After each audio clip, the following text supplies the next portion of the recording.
udah masuk Kuala Baru, Aceh Singkil.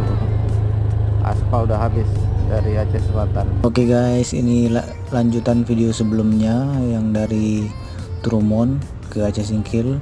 Ini saya di Kedai Trumon, itu kalau kita lurus itu ke dermaga Trumon. Ini saya belok kiri ke Kuala Baru, Aceh Singkil. Ini sekarang istri saya gantian yang bawa karena saya capek, jadi istri yang bawa. Ini dia balap-balap guys. Sekarang kalau dari Trumon ke Aceh Singkil jalannya udah bagus ya guys. Ini cuman karena jembatan aja makanya nggak diaspal.